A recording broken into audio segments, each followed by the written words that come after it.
तो प्यारे बच्चों, आज के इस प्यारे से सेशन के अंतर्गत हम आपके कक्षा 11वीं गणित नवबोध प्रकाशन की प्रश्नावली 2B.5 की शुरुआत आज के इस वीडियो सेशन के अंतर्गत करने वाले हैं।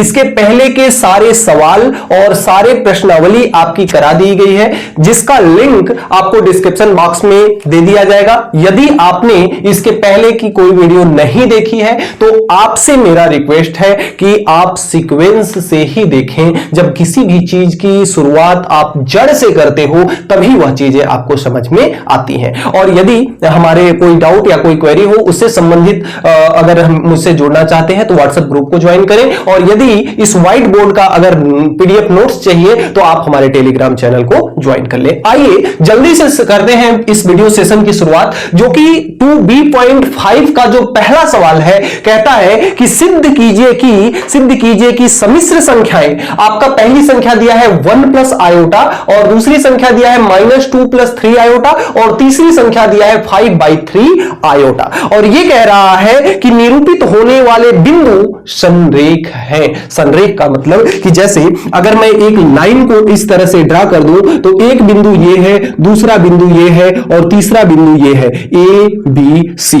तो अगर ऐसा है तो ये कहे जाएंगे संरेख। संरेख का मतलब एक ही रेखा में स्थित। तो ये तीनों बिंदु एक ही रेखा में स्थित है, अतः ये तीनों बिंदु क्या है, संरेख है।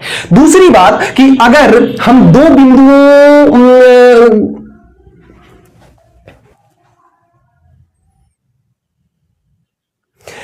दूसरी बात कि यदि हम इन दो बिंदुओं को मिलाने वाली रेखा का समीकरण ज्ञात कर लें तो ये जो तीसरा बिंदु होगा ना, उस समीकरण को सर्टिफाइड करेगा। यदि इन दोनों रेखाओं, अब यहां पे थोड़ा सा कक्षा 10वीं में जो आपने ज्यामिति पढ़ा है, निर्देशांक ज्यामिति पढ़ा है, उसका उपयोग यहां पे आने वाला है, मैं बताऊंगा। तो यहां से अगर इन दो बिंदुओं से होकर जाने वाली अगर रेखा का समीकरण ज्ञात करें तो ये जो बीच का बिंदु होगा ना, यह अगर इस रेखा को संतुष्ट करता है जो हमारी रेखा आएगी तो बिंदु क्या होगा, संरेख होगा। दूसरी बात कि अगर किसी भी हम सम्मिश्र संख्या की बात करें, किस संख्या की बात करें, सम्मिश्र संख्या की अगर हम बात करें तो जो आपकी सम्मिश्र संख्या होती है, सम्मिश्र संख्या को हम x प्लस आयोटा y के रूप में हम बताइए दर्शाते हैं कि नहीं दर्शाते हैं। तो यदि आपके पास और निर्देशांक ज्यामिति में जो निर्देशांक बिंदु हमारा होता है, निर्देशांक बिंदु को हम कैसे दर्शाते हैं, जो निर्देशांक बिंदु होता है उसे हम x, y से डिनोट करते हैं। पहले को हमेशा x से और दूसरे को हमेशा y से डिनोट किया जाता है निर्देशांक तल पर। इतनी बेसिक सी बातें हैं। अब अगर मैं इस सम्मिश्र संख्याओं को इससे अगर तुलना करूं, यानी कि इस जो बिंदु दिया हुआ है इसका अभिष्ट बिंदु संख्याओं से अगर मैं क्या ज्ञात करूं, अभिष्ट बिंदु ज्ञात करूं, तो जो अभिष्ट बिंदु हो जाएगा क्या होगा, देखिए 1 प्लस आयोटा है, यहां पे किस रूप में लिखा हुआ है, x प्लस आयोटा y के रूप में लिखा हुआ है। यानी आयोटा के साथ कितना लिखा है, 1 लिखा है। x के जगह पे कितना लिखा है, इससे अगर इसका कंपेयर कराओ तो x के जगह पर कितना लिखा है, 1 लिखा हुआ है। और y के जगह पे, आयोटा के जगह पे आयोटा तो है ही, y के जगह पे कुछ नहीं है तो क्या मान लेंगे, हम 1 मान लेंगे। इसी तरह से इसको अगर देखा जाए तो यहां से आपका ये x के जगह पे कितना है, -2 है, और y के जगह पे, आयोटा के जगह पे तो आयोटा है ही, y के जगह पे कितना है, 3 है, तो ये आपका 3 हो जाएगा। इसको आप 0 प्लस 5/3 आयोटा कह सकते हो। तो x के जगह पे तो 0 है, कुछ नहीं है, और y के जगह पे i के साथ क्या है, i के साथ यहां y है और यहां i के साथ कितना है, 5/3 है। तो अभिष्ट बिंदु आपको ये मिलेगा। अब अगर मैं इस कंसेप्ट को देखूं तो किसी भी बिंदु को ले लो, अगर ये दोनों बिंदु से होकर जाने वाली रेखा का समीकरण अगर हम ज्ञात कर लें तो ये तीसरा उसको अगर संतुष्ट करता है तो तीनों एक ही रेखा में होते हैं, यानी कि संरेख होते हैं। अब हम कैसे ज्ञात करेंगे, 10वीं का जो सूत्र आपको काम में आने वाला है, क्या है सूत्र, वह सूत्र आपको काम में आएगा कि दो बिंदु 1,1 और -2,3, ये दो बिंदु हो गए। इनसे होकर जाने वाली रेखा का समीकरण, समीकरण।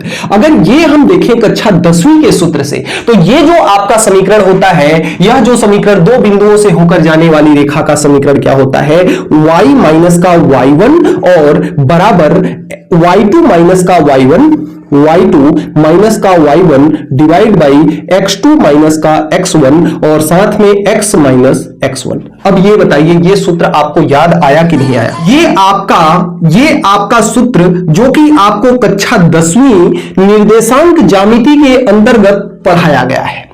अब इस सूत्र का उपयोग करें, दो बिंदु आपके पास है, पहला आपका x होता है, दूसरा आपका y होता है। पहला आपका x होता है, दूसरा आपका y होता है। तो यहां से अगर देखें, इसको थोड़ा सा मैं कलर चेंज कर देता हूं ताकि समझ में आपको आ सके।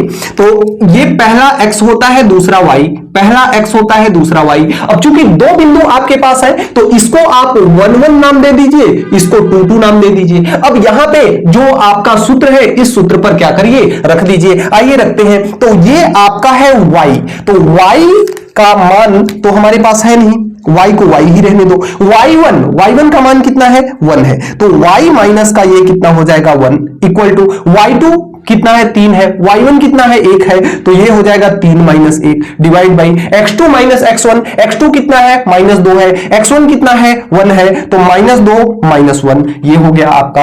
और साथ में x माइनस x1 का मान कितना है, 1 है, तो ये आपका हो जाएगा x माइनस का x1। अब आइए हल करते हैं इसको। यहां से देखिए, यहां से ये आपका कितना है, इधर आपका है y माइनस का 1 और इक्वल टू 3 में से 1 निकलेगा, कितना बचेगा, 2 बचेगा। 3 में से 1 निकलेगा, कितना बचेगा, 2 बचेगा। और डिवाइड बाई ये आपका माइनस का 2 और माइनस का 1, तो ये माइनस का 2 माइनस का 1 मिलकर के कितना हो जाएगा, माइनस का 3 हो जाएगा। और साथ में इंटू x माइनस का कितना हो जाएगा, 1 हो जाएगा। x माइनस का कितना हो जाएगा, 1 हो जाएगा। अब यहां से अगर इस 3 को इधर मैं मल्टीप्लाई करता हूं तो -3 का गुणा y के साथ होगा तो माइनस का 3y, और -3 का -1 के साथ होगा तो प्लस का 3, और इधर बचेगा 2 का गुणा x के साथ होगा तो 2x, 2 का गुणा -1 के साथ होगा तो माइनस का 2। अब करते हैं पक्षांतर, y को इधर ले आते हैं, तो यहां पे 2x तो मौजूद है पहले से, और 3y इधर आएगा तो प्लस का कितना हो जाएगा, 3y, और -2 को इधर ले आते हैं 3 के पास, तो ये आपका 3 और प्लस का कितना हो जाएगा, 2 हो जाएगा। समीकरण एक हमारा बन रहा है। यहां से आपका हो गया 2x प्लस का कितना है, 3y बराबर का आपका कितना है, 5। अब यहां से ये जो आपका समीकरण मिल गया, दो बिंदुओं से होकर जाने वाली रेखा का समीकरण। तो अगर इन दोनों बिंदुओं से होकर जाने वाली रेखा के समीकरण को अगर यह बिंदु संतुष्ट करता है तो ये तीनों ही बिंदु एक रेखा में स्थित हैं। आइए देखते हैं करता है या नहीं। x का मान कितना दिया है, हमने बताया कि पहला वाला x और दूसरा वाला क्या होता है, y। तो ये आपका हुआ y और ये आपका क्या हुआ, ये आपका हुआ x। तो यहां से मान रखिए। आइए देखते हैं। अतः यहां लिखेंगे, अतः अभीष्ट समीकरण में बिंदु कितना दिया हुआ है, 0 और 5/3 का क्या कर देंगे, का मान रखने पर। अगर इसका मैं मान रखता हूं तो x का मान कितना है, 0 है, तो ये तो पद भाई 0 हो जाएगा। प्लस का अब यहां से 3 इंटू वाई, तो 3 इंटू वाई का मान कितना है, 5/3, तो ये है 5/3 इक्वल टू कितना है, 5 है। या एलएचएस लेकर के चलते हैं, आरएचएस आना चाहिए हमारा। तो यहां से 3 से तो 3 गया, कितना आ गया, 5, और 5 ही इसका क्या है, आरएचएस है। तो यहां पे आप लिखेंगे कि अतः तीनों बिंदु क्या है, तीनों बिंदु क्या है, संरेख है। तीनों बिंदु संरेख है, यानी कि एक ही रेखा में स्थित है। यही आपको क्या करना था, सिद्ध करना था। इस तरह से आपका पहला सवाल कंप्लीट होता है।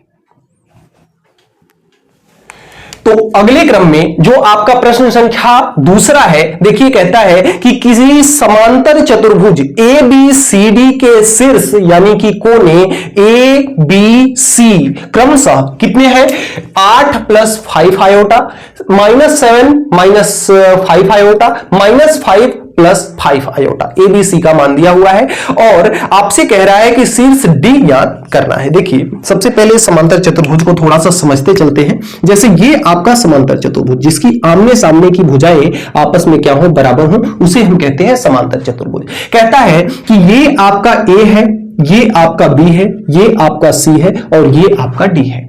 आपके पास बिंदु दिया हुआ है, अगर इसके अभिष्ट बिंदु को हम लिखें तो इसमें अभिष्ट बिंदु आपका दिया हुआ है। अभिष्ट बिंदु कितना है?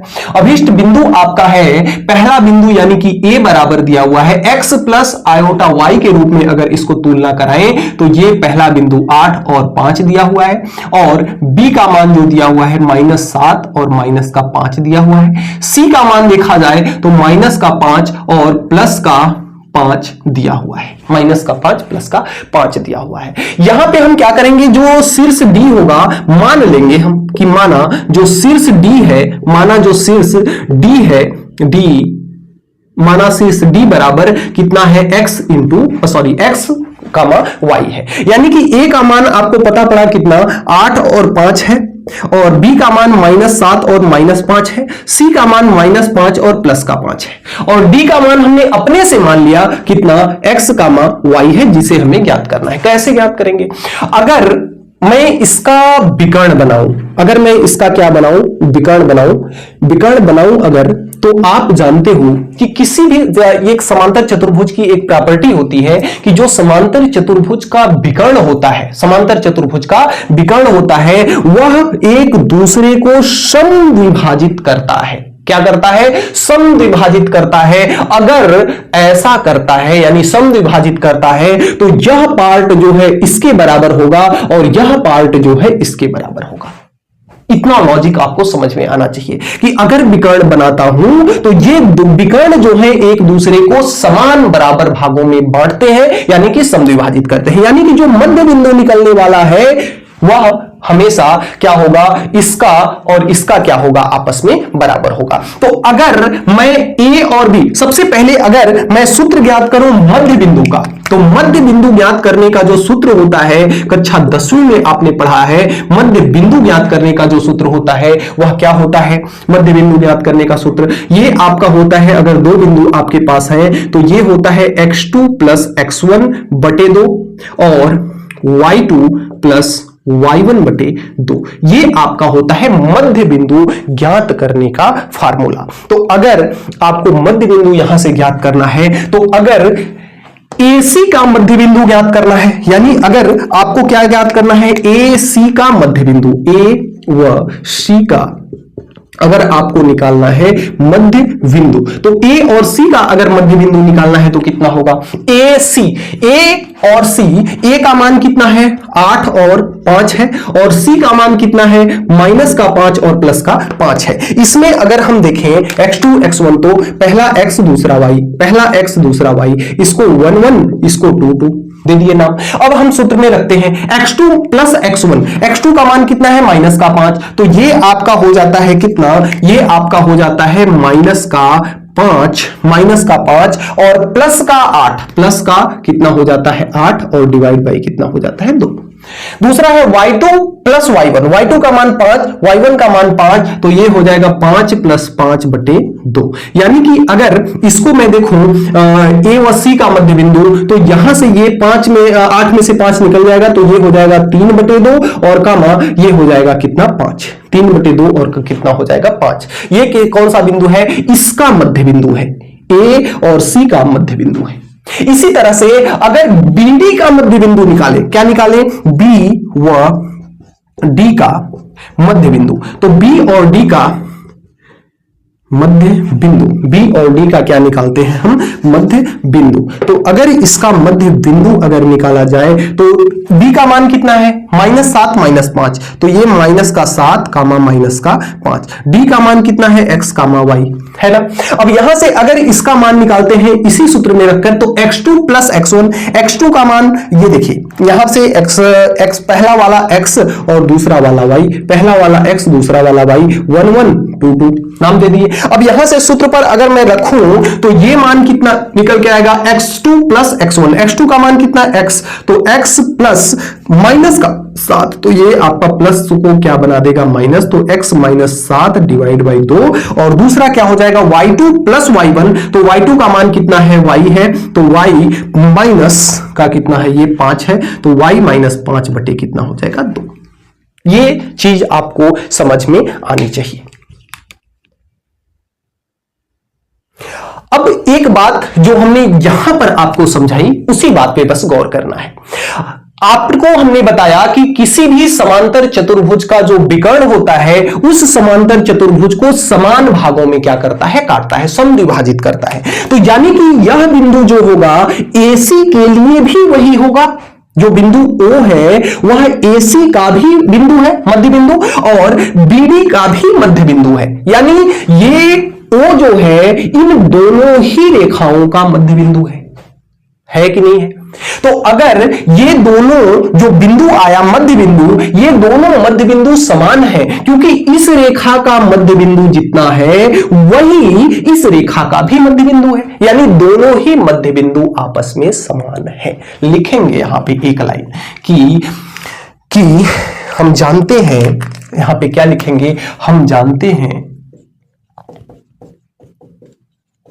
समांतर चतुर्भुज के विकर्ण एक दूसरे को आपस में क्या करते हैं, समद्विभाजित करते हैं। अतः बिंदु O रेखा AC व BD दोनों का मध्य बिंदु है। और जब कभी ऐसा है, आपका ऐसा है, तो यहां से आप इसको क्या कह सकते हो कि चूंकि दोनों का ही मध्य बिंदु आपस में बराबर है तो इसका x इसके बराबर है। यानी कि लिखोगे यहां अतः जो इसका x है, इसका x का मान कितना है 3/2, और इसका x कितना है x माइनस 7, तो x माइनस 7/2 यह इक्वल टू है किसके, 3/2 के। अब बताओ ये 2 से आपका ये 2 कटा, x माइनस 7 बराबर कितना बचा 3, 7 उधर जाएगा, x बराबर कितना आ गया 10 आ गया, x बराबर कितना आ गया 10 आ गया। अब इसका जो y है वह इसके y के बराबर है, तो y कितना है, y माइनस 5/2 बराबर का कितना है 5 है, तो यहां से 2 इधर जाएगा 10 हो जाएगा, तो y माइनस का 5 बराबर का 10, 5 उधर जाएगा तो y बराबर कितना हो जाएगा 15। तो अतः जो बिंदु D है, अतः बिंदु D बराबर कितना होगा, बिंदु D बराबर 10 कामा कितना होगा 15। अगर इसे इस सम्मिश्र संख्या के रूप में लिखें तो 10 तो आपका x है, या इसे हम कह सकते हैं 10 और प्लस का इसको कह सकते हैं 15 आयोटा। यही आपका हो जाएगा फुल एंड फाइनल आंसर। उम्मीद करते हैं आपको प्रश्न संख्या 2 अच्छे से समझ में आया हो। अगले क्रम में जो प्रश्न संख्या 3 है, कहता है कि सिद्ध कीजिए कि सम्मिश्र संख्याएं, 4 सम्मिश्र संख्याएं दिया हुआ है, 6 माइनस का आयोटा, 7 प्लस का 3 आयोटा, 8 प्लस का 2 आयोटा, 7 माइनस का 2 आयोटा, ये 4 जो बिंदु दिया हुआ है वह कह रहा है कि निर्मित करने वाले बिंदु एक समांतर चतुर्भुज बनाते हैं। देखिए कैसे करेंगे, समांतर चतुर्भुज बनाते हैं, ये चीज आपको सिद्ध करना है। हमने समांतर चतुर्भुज की प्रॉपर्टी अभी आपको बताई थी कि वह चतुर्भुज जिसकी आमने सामने की भुजाएं बराबर हो, जैसे ये भुजा और ये भुजा, ये भुजा और ये भुजा आपस में, इसका नाम दे दें अगर A B C D।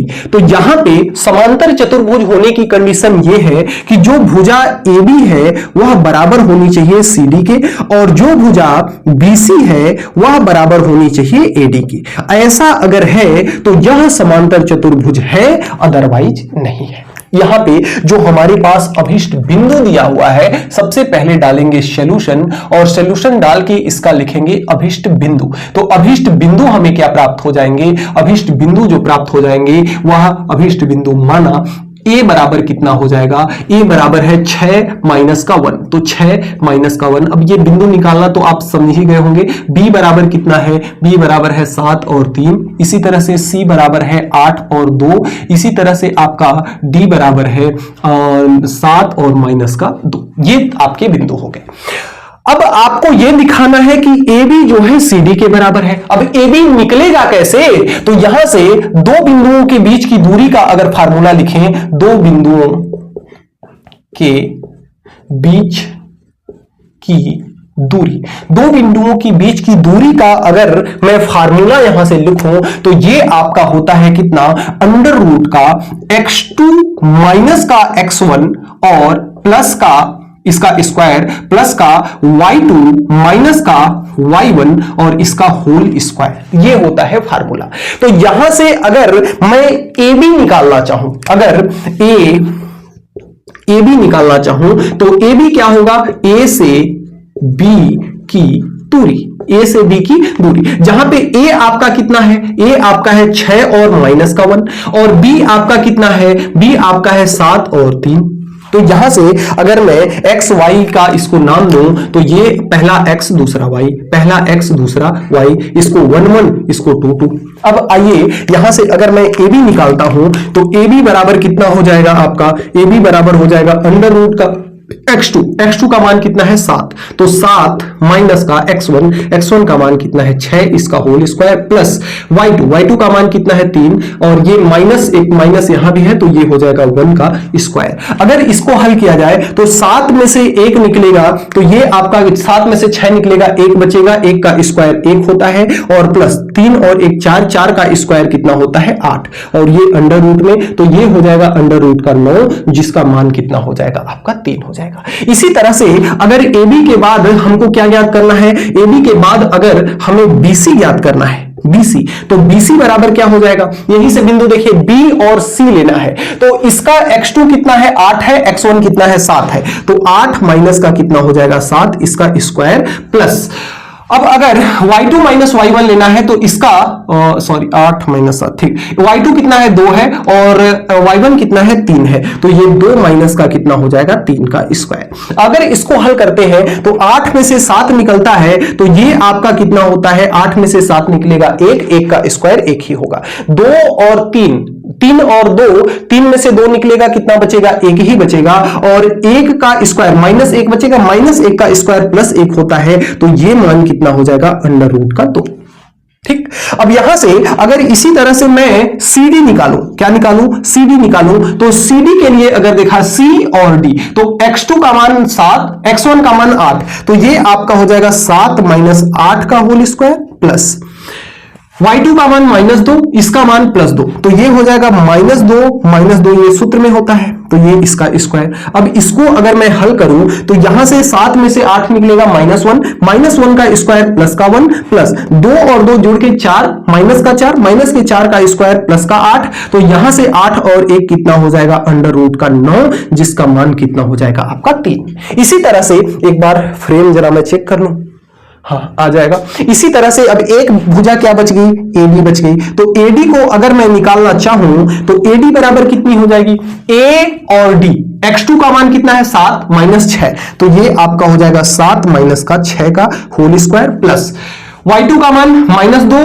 Minus 1 तो ये आपका माइनस 2 और ये माइनस एक सूत्र में और एक माइनस ये मिलकर के प्लस का 1 इसका होल स्क्वायर। यहां से देखिए 6 में से 1 निकला कितना बचा, 7 में से 6 निकला कितना बचा 1, 1 का स्क्वायर 1 प्लस माइनस 2 में से 1 निकला माइनस का 1, माइनस 1 का स्क्वायर माइनस 1 तो ये आपका आ गया मान अंडर रूट 2। यहां से आप देख रहे हो, यहां से आप देख रहे हो क्या, यहां से आप देख रहे हो कि जो आपकी भुजा यहां लिखोगे कि अतः जो भुजा क्या है AB है, भुजा AB बराबर है किसके, भुजा AB का मान कितना है 3 है और भुजा CD का भी मान कितना है 3 है तो भुजा CD बराबर 3 है और भुजा जो आपका BC का मान है, जो BC का मान है तथा जो BC का मान है वही आपका AD का मान है तो ये आपका हो गया AD। तो अतः यहां लिखेंगे अतः इतना, तो अतः यह सिद्ध हुआ, अतः दिया गया बिंदु समांतर चतुर्भुज है। समांतर चतुर्भुज है। दिया गया बिंदु समांतर चतुर्भुज है। इस तरह से हम प्रश्न संख्या तीसरे को बना सकते हैं बिना किसी दिक्कत के। अगले क्रम में जो आपका प्रश्न संख्या चौथा है, देखिए कहता है कि सम्मिश्र संख्याओं, पहली सम्मिश्र संख्या दिया हुआ है 3 आयोटा, 3 + 2 आयोटा, 2 माइनस का आयोटा। कह रहा है कि कोण निरूपित करने वाले बिंदुओं से निर्मित त्रिभुज का क्षेत्रफल आपको ज्ञात करना है। त्रिभुज का क्षेत्रफल। अब यहां से अगर सबसे पहले मैं आपको बताया हूं क्या निकालना, अभिष्ट बिंदु। अभिष्ट बिंदु निकालने के लिए कुछ भी नहीं कर रहा है, बस आई को छोड़ देना है, बाकी आपको आई वाले को दूसरे नंबर पे, बाकी जो दिखा हुआ है उसको पहले नंबर पे। तो यहां पे केवल आई है तो इसको दूसरे नंबर पे, यहां पे कुछ नहीं लिखा है तो 0।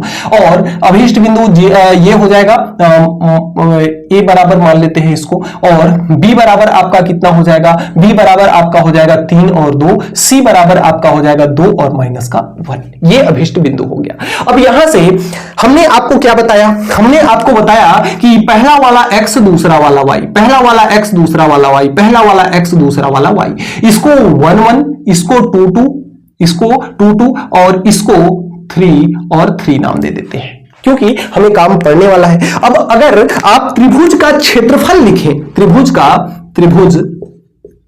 का क्षेत्रफल, ये सारी चीजें अपना कक्षा 10वीं में आप पढ़े हो। त्रिभुज का क्षेत्रफल बराबर क्या होता है, यह होता है 1/2 इंटू आपका होता है x1। यहां पे x1 लिखा तो यहां पे लिखा जाएगा y2 माइनस का y3, y2 माइनस का y3। थोड़ा सा शायद उल्टा होता है क्या, ठीक है।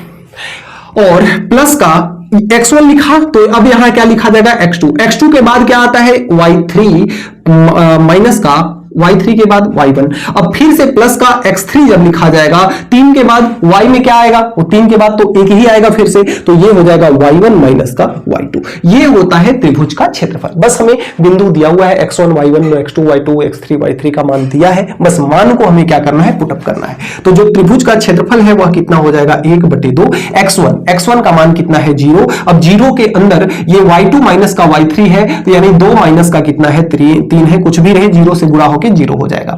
x2 का मान कितना है 3 है, तो ये हो जाएगा 3 इंटू y3 माइनस का y1, y3 का कितना है -1 माइनस y1 कितना है 3 है, तो ये हो गया प्लस x3 कितना है 2 है, y1 माइनस y2, y1 कितना है 3 है, 3 माइनस 2 हो जाएगा, तो 3 माइनस का कितना हो जाएगा 2।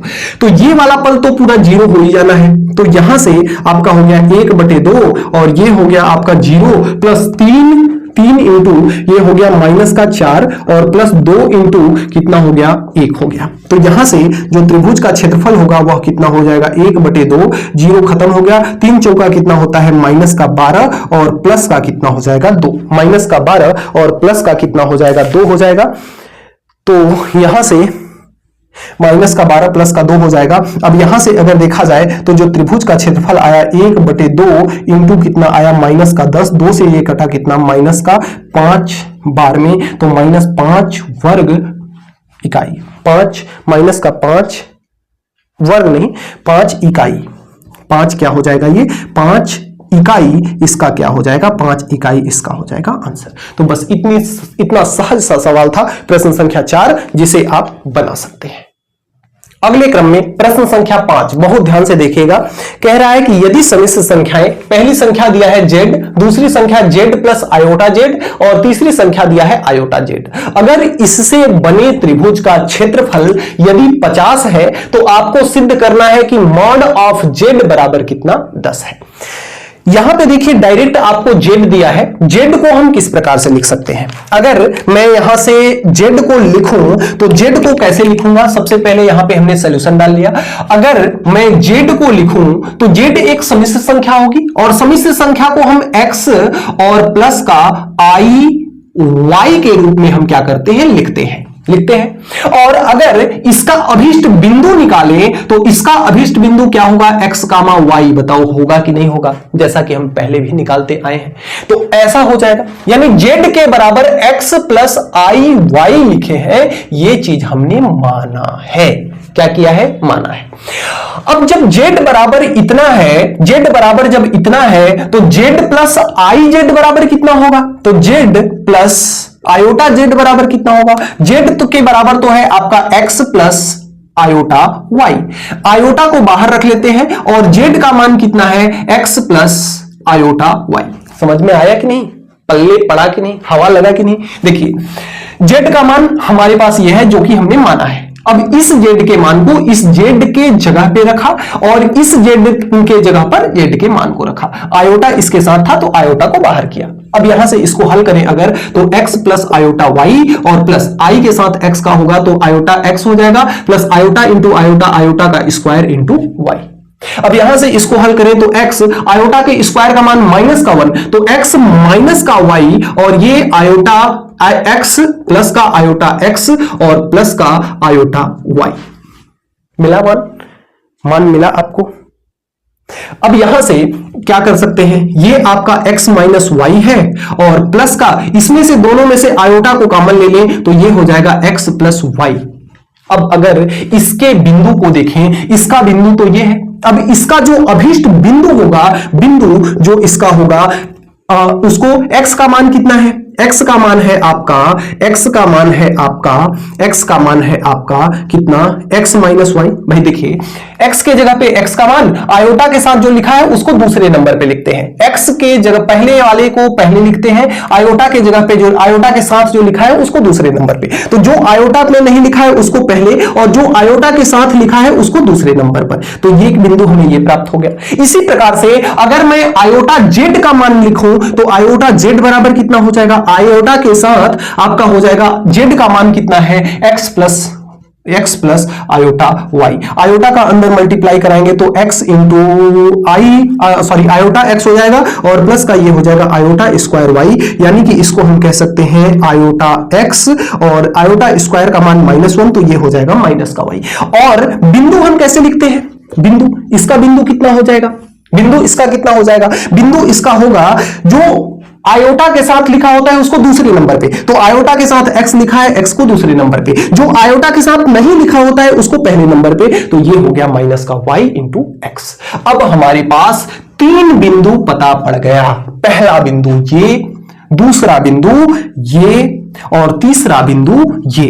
अब 3 बिंदु पता पड़ गया तो यहां से मैं त्रिभुज का क्षेत्रफल बताओ निकाल सकता हूं कि नहीं, 1/2 ये हो जाएगा x1 और x1 आया यहां तो y2 माइनस का y3, y2 माइनस का y3 और प्लस का x2 आया तो ये हो जाएगा आपका y3 माइनस का y1 और यहां पे आपका प्लस का x3 आया तो ये y1 माइनस का y2। ये आपका होता है सूत्र। बिंदु आपको जो 3 बिंदु पता पड़ा है वह कितना है, पहला बिंदु तो है x, y और दूसरा बिंदु आपका है x माइनस का y, x माइनस का y और x माइनस का y और साथ में x प्लस का कितना है y है और तीसरा बिंदु आपका है माइनस का y और साथ में माइनस का y और साथ में क्या है x है। पहले वाले को x दूसरे वाले को y नाम दे दो, पहला वाला x दूसरा वाला y, पहला वाला x दूसरा वाला y, पहले वाला x दूसरा वाला y, इसको 1 इसको 2 और इसको 3 नाम दे दिया हमने। अब इस सूत्र को लगाओ, सिंपल सा इस सूत्र को, तो यहां से आपका हो जाएगा बराबर 1/2 और x1 का मान कितना है, x है तो x इंटू y2 माइनस का y3, y2 का मान कितना है, y2 का मान है x प्लस y और माइनस का y3, तो माइनस का y3 कितना है, x है तो माइनस का क्या हो गया, x हो गया। ठीक, अब यहां से प्लस x2 का मान कितना है, x माइनस y है तो ये आपका हो जाएगा x माइनस का y और अंदर में y3 माइनस का y1, तो y3 कितना है, x है माइनस y1 कितना है आपका y है तो x माइनस का कितना हो गया y, तो ये x माइनस y हो गया और प्लस का x3 का मान कितना है माइनस का y, तो ये हो जाएगा माइनस का y1 माइनस का y2, तो ये इसको नीचे मैं लिखता हूं ताकि दिक्कत ना जाए, तो ये माइनस का y हो गया और ये y1 का मान कितना है, y1 का मान है y माइनस y2 का मान कितना है x प्लस y, तो x प्लस कितना हो गया y हो गया। कुछ कटपिट रहा है, आइए देखते हैं। x से x गया और सॉरी ये नहीं जाएगा, x से x ही केवल जाएगा बस। तो यहां से ये कितना हो जाता है 1/2 और साथ में ये x के साथ y, तो ये हो गया x इंटू वाई प्लस ये आपका हो जाता है x माइनस वाई का होल स्क्वायर। तो ये इसको x माइनस वाई के होल स्क्वायर पर खोलते हैं, x का स्क्वायर प्लस y का स्क्वायर प्लस 2xy, ये हो गया।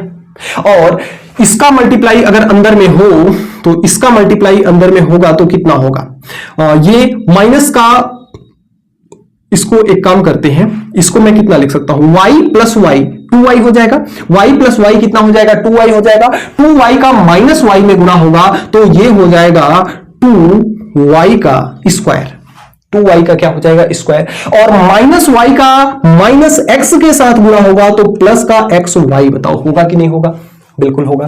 अब यहां से देखो इसको थोड़ा सा अब क्या करना है हमें और रीअरेंज करके हल करना है। तो यहां पे देखिए आपका कितना कितना है, ये आपका x स्क्वायर है, y का स्क्वायर माइनस 2y स्क्वायर, तो 1y स्क्वायर बचा, और xy प्लस xy 2xy, और 2xy से ये 2xy क्या हो जाता है, और यहां पे माइनस रहेगा ना, a माइनस बी का होल स्क्वायर है, तो ये माइनस क्या हो जाएगा आपस में कट जाएगा, तो आपका यही आपका क्या हो जाएगा अभिष्ट प्यारा सा आंसर, अभिष्ट। हाँ